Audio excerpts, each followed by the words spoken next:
Di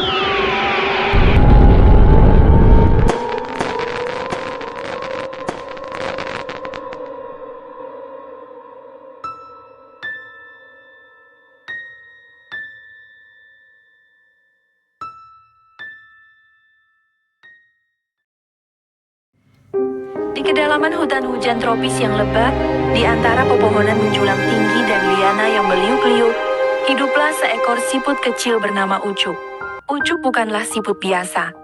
Cangkangnya yang mungil berwarna hijau lumut dihiasi guratan-guratan emas, membuatnya tampak seperti permata tersembunyi di antara dedaunan. Namun, Ucup memiliki satu kelemahan. Ia sangat suka berbohong.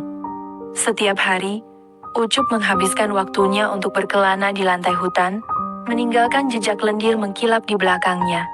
Ia akan bertemu dengan berbagai makhluk hutan, dan kepada mereka semua, Ucup akan menceritakan kisah-kisah yang luar biasa.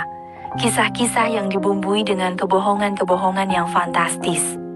Kepada seekor kumbang badak yang besar dan kuat, Ucup bercerita tentang bagaimana ia menyelamatkan seekor harimau dari jebakan pemburu, bagaimana ia bergulat dengan ular piton raksasa, dan bagaimana ia bahkan pernah terbang bersama kawanan burung elang. Kepada sekelompok semut yang rajin, ia bercerita tentang perjalanannya ke puncak gunung tertinggi, tentang bagaimana ia berteman dengan Raja Hutan, dan bagaimana ia mencuri buah manggis termanis dari kebun dewa. Kebohongan-kebohongan Ucup semakin menjadi-jadi. Ia bahkan bercerita tentang bagaimana ia pernah mengalahkan seekor buaya dengan menggunakan cangkangnya sebagai perisai, dan bagaimana ia pernah berenang menyeberangi sungai terluas hanya dengan menggunakan sebatang daun sebagai rakit. Suatu hari, Ucup bertemu dengan seekor kura-kura tua yang bijaksana bernama Kakek Tua. Kakek Tua dikenal karena kebijaksanaannya dan kemampuannya untuk melihat melalui tipu daya.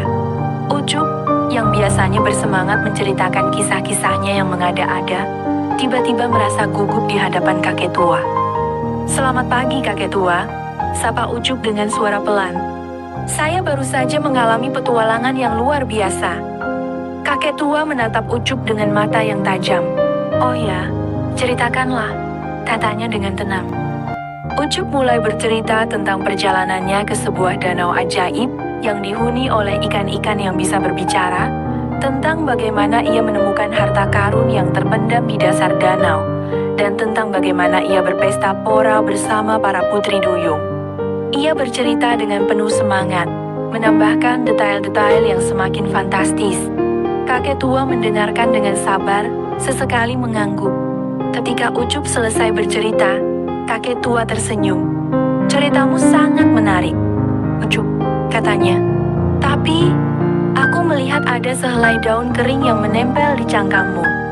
Daun itu hanya tumbuh di dekat sungai kecil, bukan di danau ajaib yang kau ceritakan." Ucup terdiam. Ia tahu bahwa Kakek Tua telah membongkar kebohongannya. Rasa malu memenuhi hatinya. Ia menyadari bahwa kebohongan-kebohongannya telah membuatnya kehilangan kepercayaan dari teman-temannya. "Maafkan aku, Kakek Tua," kata Ucup dengan suara lirih. "Aku memang berbohong. Aku tidak pernah pergi ke danau ajaib itu." Kakek Tua tersenyum. "Tidak apa-apa. Semua orang pernah membuat kesalahan. Yang penting adalah kamu belajar dari kesalahanmu." Dari hari itu, Ucup berubah. Ia berhenti berbohong dan mulai menceritakan kisah-kisahnya dengan jujur. Meskipun petualangannya tidak selalu sefantastis sebelumnya, teman-temannya lebih menghargai dan mempercayainya. Ucup menyadari bahwa kejujuran jauh lebih berharga daripada cerita-cerita yang dibumbui kebohongan. Keindahan cangkangnya yang berkilauan kini mencerminkan keindahan hatinya yang jujur. Ia hidup bahagia di hutan hujan tropis yang lebat, dikelilingi oleh teman-teman yang menyayanginya. Kisah Ucup menjadi legenda kecil di hutan, mengingatkan semua penghuni hutan akan pentingnya kejujuran.